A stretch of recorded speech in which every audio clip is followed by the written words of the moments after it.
Arvind, Namaskar. Today we are going to study chapter number 5, Introduction to Euclid's Geometry of class 9th. This chapter is basically the starting point of your geometry. Let us see what are the topics that we are going to cover in this chapter.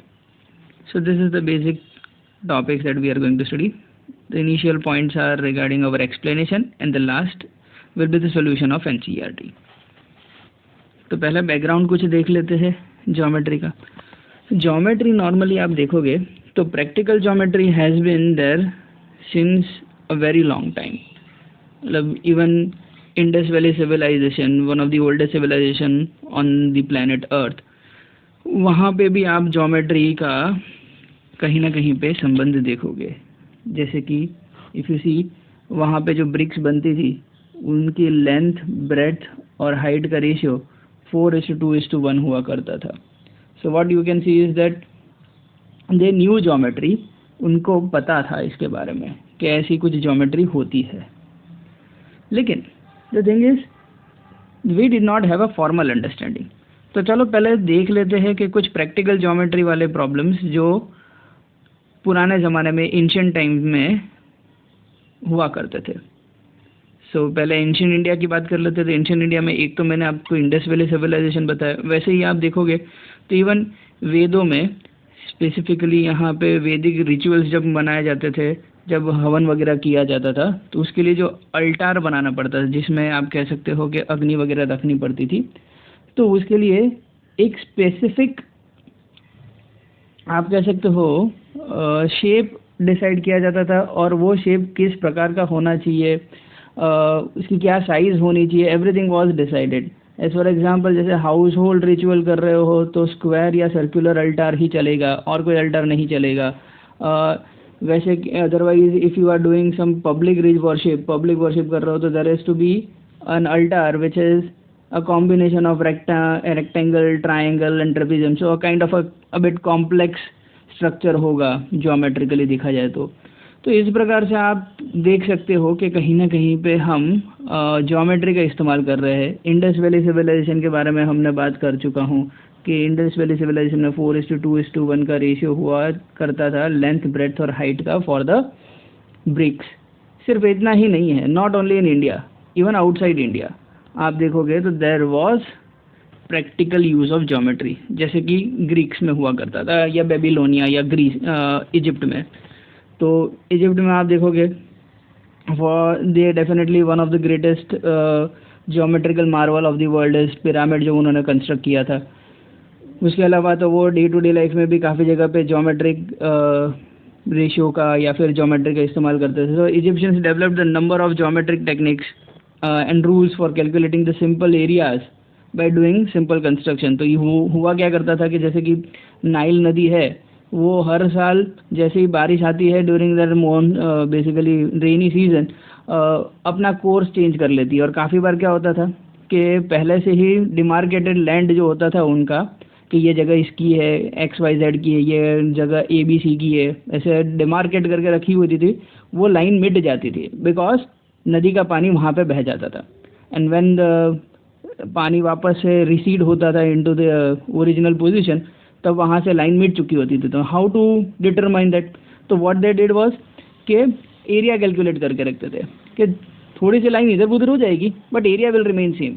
So for that purpose they devised a technique how to calculate the area. तो area was used by Egyptians. Just imagine, मतलब उस ज़माने में जब आपको geometry का कुछ नहीं पता है, no one is there to teach you, practically उसको कहीं ना कहीं पे उन्होंने इस्तेमाल किया है.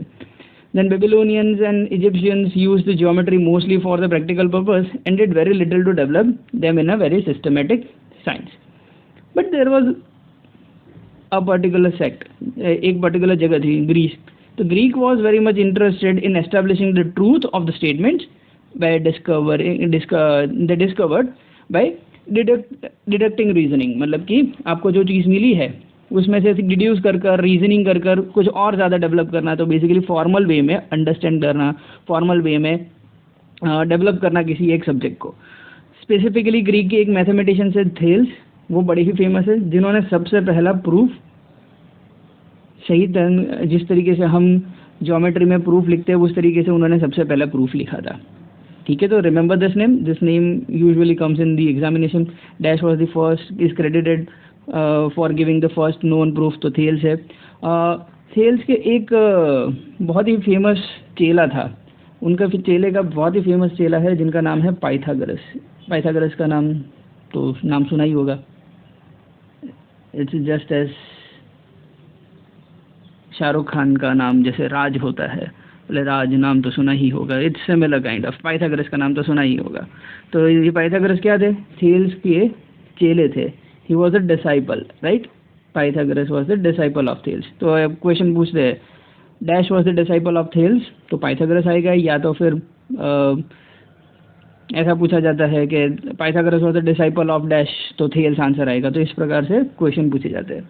One more thing, very interesting thing. Many a times we may not even notice this.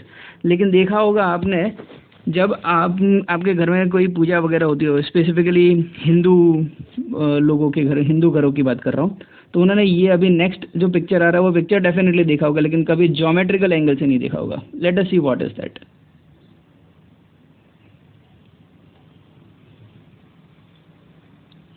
I hope अभी ये देख के तो पता चल रहा होगा, हाँ कहीं ना कहीं तो देखा है। This is called as Shri Yantra. The Shri Yantra is a geometrical figure here. How it's a geometrical figure? It's made up of 9 different isosceles triangles. They are interwoven, that is means they are superimposed over each other in such a manner that from this 9 triangles we have 43 small different triangles.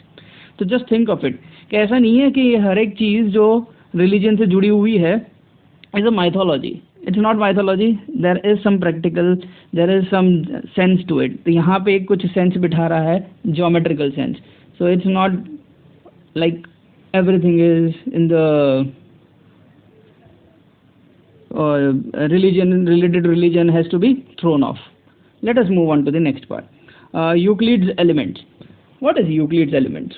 So Euclid around 300 BC, at around 300 BC, collected all the known work in the field of mathematics, and he arranged in the famous treatise called as Elements.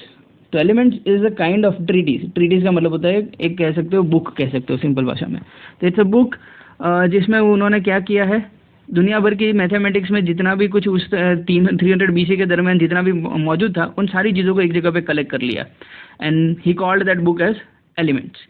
This element basically had how many different chapters? So it had 13 chapters, not written over here in the slide, but remember this number as well. ये भी question काफ़ी बार पूछ लिया जाता है, factual question होते हैं इस चैप्टर में से, तो ये पूछा जा सकता है.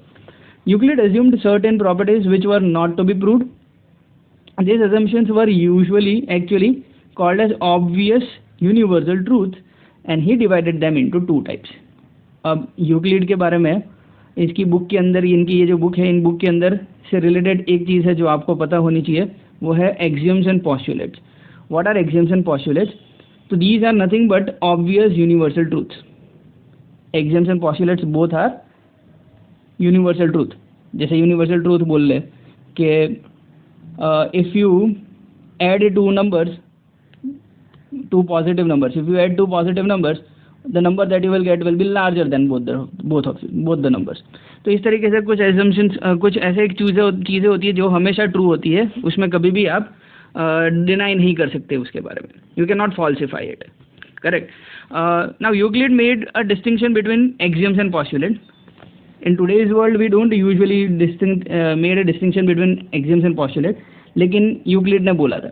यूक्लिड के हिसाब से postulates are those for the assumptions that were specific to geometry. तो ऐसी सारी ट्रू स्टेटमेंट्स जो सिर्फ ज्योमेट्री से रिलेट करती है, उसके लिए यूक्लिड ने postulate शब्द का इस्तेमाल किया. And all those other assumptions जो हमेशा यूनिवर्सल ट्रूथ है लेकिन ज्योमेट्री के बाहर भी उसको सही ठहराया जा सकता है, जिसमें ज्योमेट्री की कोई ज़रूरत नहीं है, without geometry also we can say that it's a true statement, ऐसी चीज़ों के लिए एक्सियम्स कहा जाता है. तो ऐसा यूक्लिड ने 2 डिस्टिंक्शंस किए between the universal truths. Let us move on now the axioms of the Euclid. So which were those axioms? So axioms are something जो हमेशा ट्रू होंगे. कहीं पे भी जाओ, even outside geometry it will be true. Let us begin with the number 1. The things which are equal of same things are equal to one another. That means what is it saying है, अगर मान लो A is equal to B and C is also equal to B, the statement says that A should be equal to C. ये axiom, obviously this is true even outside geometry. Geometry में भी true होगा. अगर कोई line है ये line segment A B है, वो अगर लाइन सेगमेंट पी क्यू के साथ बराबर होती है और लाइन सेगमेंट एम एन जो है वो भी पी क्यू के साथ इक्वल होती है, that means A B N M N की लेंथ भी सेम होगी. सो ज्योमेट्री में भी सही है, आउटसाइड ज्योमेट्री भी सही होगा. जैसे कि ए की वैल्यू अगर 4 है और बी की वैल्यू 4 है और सी की वैल्यू भी 4 है और बी की वैल्यू भी 4 होगी, बी की वैल्यू तो 4 ही है. So A is equal to B, C is equal to B, that means definitely A is equal to C because all are 4, A और C दोनों 4 है. I hope you get the statement. Usually ये statements बहुत ही ज़्यादा intuitive statements है, मतलब इसके लिए आपको लगेगा सर ये क्या बता रहे हो, इसमें तो कोई बड़ी बात नहीं है ना, सिंपल सी बात थी. हाँ डेफिनेटली सिंपल सी बात थी, बट उसको फॉर्मुलेट करना, उसको एक जगह पे इकट्ठा करके एक फॉर्मल वे में रिप्रेजेंट करना was the big thing at that time.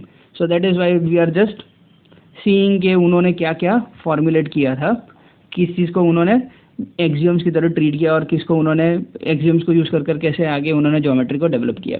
Late us move on to the second part. The second is if equals are added to equals the wholes are equal. Okay, what does this mean? Equals are added to equals. See these two are equal, A and A मतलब equals are added to equals. Equals मतलब same number और same thing. So these a and a, these equals are added to equals, then the result in both the case, suppose यहाँ पे c result आया था तो second वाले case में भी रिजल्ट c ही आएगा. so when equals are added to equals, the results are also equal, the wholes are also equal. Correct? Let us move on to the third part. Third axiom says that if equals are subtracted from equals, the remainders are equals. तो same चीज़, अगर ये मेरे पास दो equal number है, इन दो equal number को दो इक्वल नंबर से सब्ट्रैक्ट किया जाए, then the result that is the remainders will also be equal. Suppose पहले का रिमाइंडर सी आया और दूसरे का डी आया, तो हम कह सकते हैं सी और डी दोनों इक्वल है, क्योंकि यहाँ पे दोनों में ए था या दोनों में बी था. That is what the third statement is saying. Let us move on to the fourth axiom. Things which coincide with one another are equal to one another. Coincide with one another मतलब क्या? जैसे कि ये एक मैंने triangle बनाया, इसके ऊपर मैं दूसरा ट्राइंगल बनाता हूँ. तो ऑरेंज ट्राइंगल और red triangle, these triangles are coinciding with one another. So things which coincide with one another are equal to one another. So red triangle is equal to orange triangle. Why? Because red and orange triangles are coinciding with one another. I hope you are getting this. Moving on to the fifth. The whole is always greater than the part. Whole is greater than part का मतलब क्या होता है? Let us say we have a pizza. This is a whole pizza. Let's divide it into few small parts.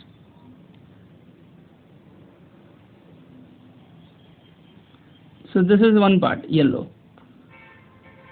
Here it says that the whole is always greater than the part. Now can we say ये जो पूरा pizza है, that whole pizza is definitely, this whole pizza is definitely greater than this part. यहाँ पे जो part था ये yellow वाला पार्ट, उससे तो बड़ा ही है. Yes, that is what it is saying. A very simple, straightforward question. Nothing too very fancy about it. I am again repeating. यहाँ पे सारे intuitively आपको पता चल ही जाएगा कि हाँ ये बिल्कुल सही है, इसमें कोई बड़ी बात नहीं है. It's only that we need to just remember that these were the axioms that he gave. Then the sixth axiom was things which are double of the same things are equal to one another. इसका क्या मतलब है? Things which are double of same thing. Double of same thing मतलब ये मैंने दो same thing ले लिया. These are the A and A. अब इसका डबल करते हैं. तो यहाँ पे डबल किया और यहाँ पे भी डबल किया, तो पहली बार डबल करने पे अगर मुझे C मिला और दूसरी बार डबल करने में अगर मुझे D मिला, that means the statement is saying that C is equal to D, because C जो है वो A का डबल है, D जो है वो भी A का डबल है, इसलिए C और D इक्वल होंगे। सिमिलरली द नेक्स्ट एक्सियम आप देखोगे तो ऐसा ही कुछ है बट हाफ किया जाएगा। तो सातवां axiom, things which are halves of the same things are equal to one another.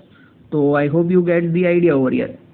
If you have equal numbers and अगर उसको हाफ, पहले को हाफ करने पे अगर आपको C मिलता है, दूसरे को हाफ करने पे अगर आपको D मिलता है, the statement is saying that C should be equal to D। I hope you got it. Okay, let us move on to the next now. Axioms खत्म कर लिए हमने, अब पॉस्टुलेट्स देखते हैं। There are basically 5 postulates, out of this 4 are very easy, 5th वाले के लिए अलग से थोड़ा सा हमें ध्यान देकर पढ़ना पड़ेगा। Let us start with number 1। The first postulate is that a straight line may be drawn from any point two any other point. तो एक पॉइंट है A, उसमें से मैं एक लाइन पास करना चाहता हूँ जो B में से पास होती है, तो yes I can do that, that is what the your postulate number 1 says. But यहाँ पे आप देखोगे तो uniqueness of the line is not determined, यानी कि क्या ये यूनिक लाइन है ऐसा हमें ये पॉस्टुलेट नहीं बता रहा है। First postulate is not telling that this line is a unique one, ऐसी और कोई लाइन नहीं हो सकती, ऐसा हमें पॉस्टुलेट 1 में नहीं बताया। तो उसी के ऊपर से डिराइव करता हुआ हमने एक एक्सियम बनाया है, axiom 5.1, which will tell us that this line is a unique. तो axiom 5.1 says that suppose there are two distinct points A and B, then there is a unique line that passes through them. The word to be noticed over here, to be remembered permanently in our brain, is unique. Unique का मतलब है that one and only one line, you cannot pass any more line through given two distinct points. Distinct points मतलब दो ऐसे points जो अलग अलग हो, same points ना हो। अगर ऐसा हो that you are able to successfully draw more than one line which is passing through two distinct points, then do write it in the comment section and also mail it to me. I will be glad to see that how you have done it, because up till now it has not been possible. You would definitely be doing a breakthrough in the mathematics अगर आप दो distinct point में से more than one line pass कर पा सकते हो, ठीक है। It shouldn't be, it has to be a unique line, that is what this postulate says. Postulate number 2, a terminated line, जिसको आज हम लाइन सेगमेंट बोलते हैं। यूक्लिड ने उसको टर्मिनेटेड लाइन बोला था। टर्मिनेटेड लाइन, उसने ट्रंकेटेड लाइन भी लिखा है यूक्लिड ने काफ़ी जगह पे। The terminated line can be produced indefinitely. So if I have a line segment A B, if I want to produce this, produce मतलब आगे ले जाना हो, I can take this to infinity on this side, B वाली side पे भी और ए वाली साइड पे भी चाहूँ तो मैं इनफाइनाइट तक ले जा सकता हूँ। So a truncated line can be produced indefinitely. Remember all these postulates because directly इन पॉस्टुलेट्स को उठा के ही ट्रू एंड फॉल्स या फिर क्वेश्चन आंसर्स, ऐसे directly question answer type question इसमें पूछे जाते हैं। Moving on to the third postulate, it says that a circle may be described with any centre and any radius. तो if you have a center, the center can be anywhere on the plane, it can be here, it can be here, anywhere the plane is, a point is there, a center is there, you can take any center and take any radius to draw a circle। तो आप किसी भी radius का circle बना सकते हो using any center you want। So I can make a big circles, if I want to make a small circle, any circle is possible using any center and any radius। That is what it is saying।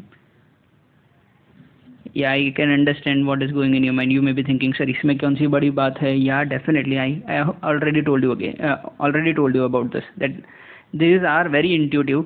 These are just a formal way of putting the foundations on the basis of which we are going to prove, on the basis of which the whole geometry has to be developed.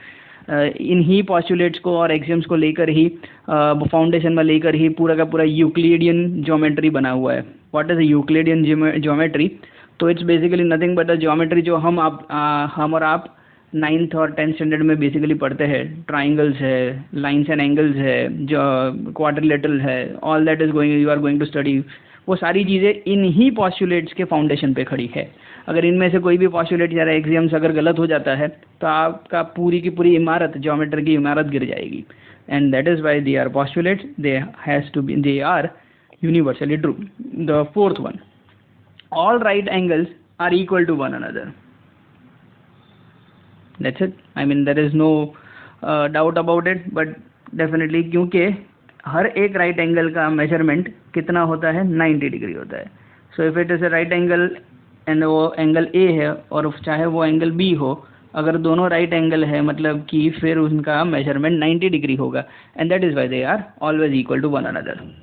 Moving on to the now the important part, the fifth postulate. Fifth postulate को पहले एक बार मैं read कर लेता हूँ and then we will break it down. See, अंग्रेजों ने हमें अंग्रेजी दी, लेकिन साथ साथ में एक और चीज़ सिखाया, divide and rule. So if you divide it you will be able to rule it. तो किसी भी चीज़ को डिवाइड करो, you will be able to rule anything. Let us read the postulate first. If a straight line falling on two straight lines makes the interior angles on the same side of it taken together less than two right angles, then the two straight lines, if produced indefinitely, meet on that side on which the sum of angle is less than two right angles. Many times question paper में ये directly ये line पूछी जाती है, write down the fifth postulate। तो definitely this is a difficult if you don't understand the line क्या कह रहा है। तो देखो ये लाइन के अंदर पहले तो एक कंडीशन है, तो ये इफ स्टेटमेंट जो है वो कंडीशनल स्टेटमेंट है। पहले वो कंडीशन क्या है वो बात देख लेते हैं। यहाँ पे ऐसी बात हो रही है, if a straight line falling on two straight lines. तो मेरे पास दो लाइन है, the line is A B and C D. A B और सी डी के ऊपर एक लाइन हमने रखी है और वो लाइन जो दोनों को इंटरसेक्ट कर रही है वो है P Q. I hope you got this much, that a straight line which is PQ is falling on two straight lines. Which are the two straight lines? AB and CD. यहाँ तक full clear? A straight line which is falling on two straight lines makes the interior angles. Now what are interior angles? तो यहाँ पे 1 और 2 are interior angles. Angle 1 and angle 2 are interior angles. Similarly if you see यहाँ पे इस तरफ भी अगर आप चाहो तो यहाँ पे भी angles बना सकते हो। अगर 3 और 4 बोल दो तो angle 3 and 4 are also interior angles. Interior angles on the same side of it. Same side of it मतलब पी क्यू जो लाइन है, पी क्यू के या तो लेफ्ट में हो या तो पी क्यू के राइट में हो।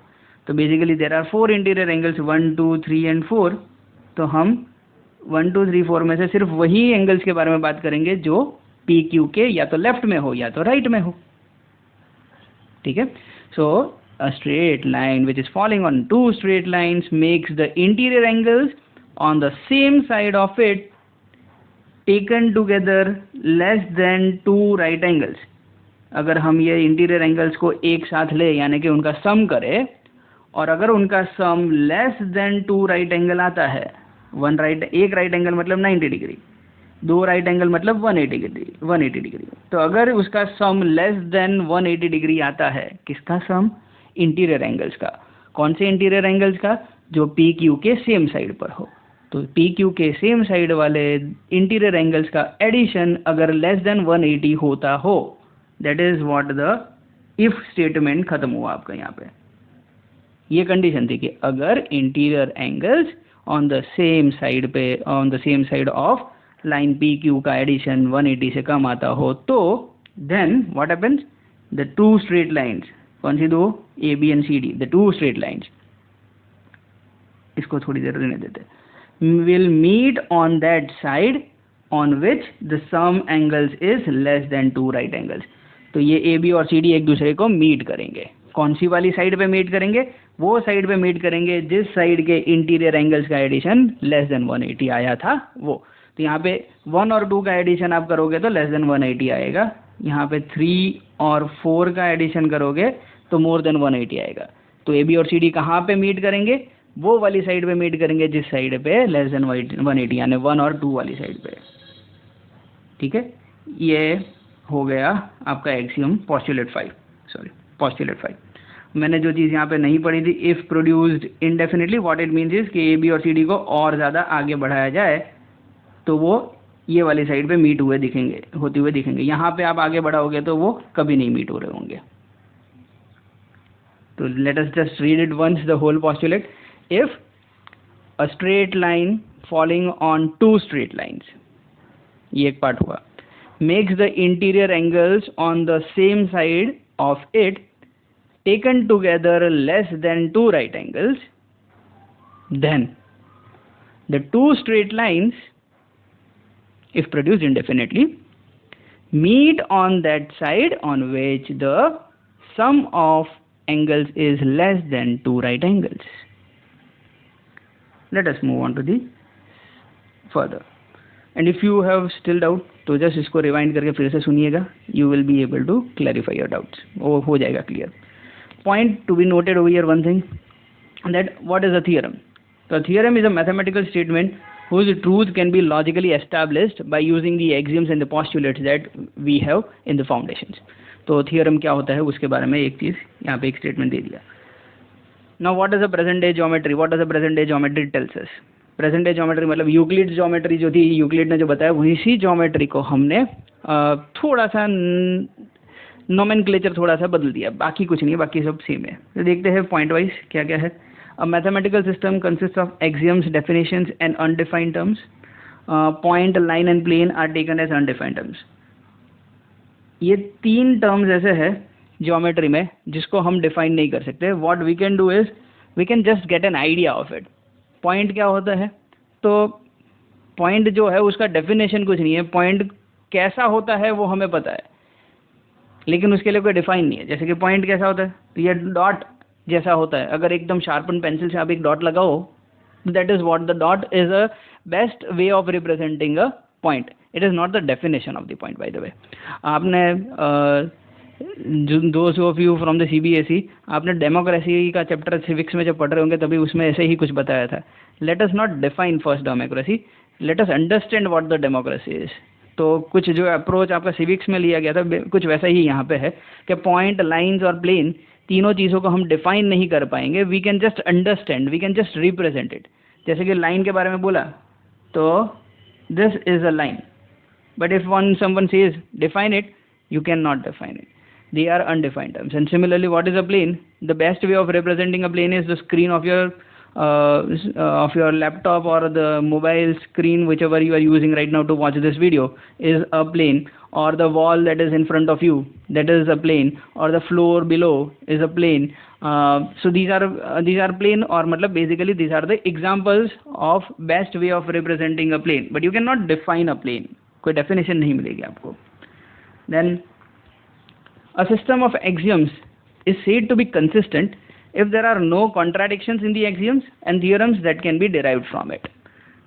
ये याद रखिएगा, what is a consistent system? Consistent system वो होता है जिसमें एक एक्सियम किसी दूसरे एक्सियम्स के साथ कॉन्ट्राडिक्ट ना हो रहा हो।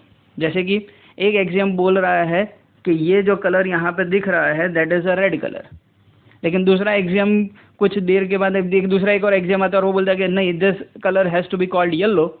तो ये दोनों एक दूसरे का कॉन्ट्राडिक्टरी हो गया। इसका मतलब कि this system of axioms, system मतलब group of axioms, this group of axioms is not consistent with one another. तो group of axioms are consistent with one another if the axioms and the theorem that are derived from using those axioms do not contradict each other. They shouldn't contradict, because अगर contradict हो रहा है तो फिर तो consistent नहीं है, और कंसिस्टेंट नहीं है तो ऐसी चीज़ों का कोई मतलब नहीं बनता। Given two distinct points there is a unique line passing through them, axiom 5.1 हमने पढ़ा था। Two distinct lines can not have more than one point in common. अगर आपके पास दो डिस्टिंक्ट लाइन्स है, दो डिफरेंट लाइन है, लाइन एक और दूसरी लाइन, ज़्यादा से ज़्यादा आप सिर्फ एक ही पॉइंट कॉमन ला सकते हो इंटरसेक्टिंग, या फिर ऐसी हो सकती है कि दो lines are parallel to each other and they won't meet each other, कभी मीट ना करे, ये हो सकता है। लेकिन अगर मीट करवा रहे हो तो सिर्फ मैक्सिमम एक पॉइंट पे करवा सकते हो, उससे ज़्यादा नहीं। And the last one, Playfair axiom which is equivalent to Euclid's fifth postulate, जो अभी नेक्स्ट आ रहा है। तो let us see what is a Playfair axiom.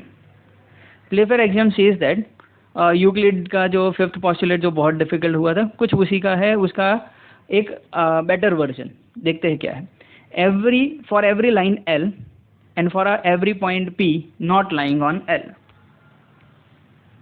So this is our line L and this is our point P which is not on L. There exists a unique line M. There exists a unique line M which is passing through P and parallel to L. तो ये आपका line M हो गया. ठीक है, तो ये Playfair axiom बता रहा है. बात यहाँ पे जो समझने वाली है वो ये वाला शब्द देखने जैसे, यूनिक लाइन. सो एक पॉइंट है जो गिवन लाइन L के बाहर है which is not on L, तो फ्रॉम दैट पॉइंट आप ज़्यादा से ज़्यादा मैक्सिमम ओनली एक ही लाइन पास कर सकते हो which is parallel to L. You can not pass an another line which is passing through P and also parallel to M. That is what the Playfair axiom says. This line M has to be unique. It is a unique line. Theorem 5.1. It says that the statement of theorem 5.1 is two distinct lines cannot have more than one point in common. This is something that we have already learned about it, but in the previous part जब हम देख रहे थे the present day geometry किस प्रकार की होती है उसमें हमने पढ़ा था. But then today we are going to prove it. This statement was there, but this we are going to prove right now. Let us see how can we prove it. See, theorems are supposed to be proven. Theorems are not a universal statement. Universal truth वाले जो statement होते हैं उन्हें axioms या तो postulates कहा जाता है. तो theorems जो होते हैं वो हमें हमेशा prove करने के होते हैं. Theorems को at the face of it नहीं लेना होता है. So let us start with it. Number one, first of all, I will write what is given. What is given to us? That there are two distinct lines. दो distinct lines है. The lines are L and M. To prove that L and M have only one point in common, ये हमें prove करना है. तो दो line ले लेते हैं, L और दूसरी लाइन M. मैंने इंटरसेक्ट इसलिए करवाई क्योंकि कॉमन पॉइंट चाहिए थे इसलिए. लेट अस सी आगे क्या कर सकते हैं, प्रूफ कैसे करेंगे. So number one, let us suppose that the two lines intersect in two distinct points, say P and Q. So this is called as proof by contradiction. हम contradiction के द्वारा इस proof को prove करने की try कर रहे हैं. मतलब कि पहले ही हम उल्टा assume कर लेंगे. जो हमें prove करना है उसका उल्टा assume कर लिया. एक पॉइंट होना चाहिए कॉमन, हम बोलते चलो एक नहीं दो है. Let us assume that there are two points और उन दोनों को हमने नाम दे दिया P and Q. Now that we cannot draw it, मतलब उसको geometrically represent नहीं कर सकते थे, इसलिए मैं draw नहीं कर रहा हूँ. Now so you have two lines which are passing through two distinct points P and Q. यानी हमारे पास दो लाइन आ चुकी है. एक लाइन L जो P और Q में से पास हो रही है और लाइन M वो भी P और Q में से पास हो रही है. So there are two lines passing through two distinct points. How many lines can we pass through two distinct points? Do you remember that? But the assumption over here, the assumption is clashing with our axiom. याद करो, axiom says that only one line can pass through two distinct points. Axiom 5.1. That's it. तो ये तो contradiction हो गया, यानी हमने जो assumption किया था that was wrong. So the assumptions that we stated is a wrong statement, and therefore hence we can conclude that the two distinct points or two distinct lines cannot have more than one point which is common. That's it. We have proven it. As simple as that. इसे कहते हैं deductive reasoning. आगे हमने देखा था कि Greek लोगों ने डिडक्टिव रीजनिंग को इस्तेमाल करते हुए काफ़ी सारी चीज़ें प्रूव की. यही डिडक्टिव रीजनिंग है. एक स्टेटमेंट से दूसरा स्टेटमेंट, दूसरे से तीसरा स्टेटमेंट प्रूव किया और तीसरे से चौथा, और इस प्रकार से हमें जहाँ पे पहुँचना था वो प्रूव कर दिया. This kind of reasoning and this kind of proof we are going to use in all over geometry.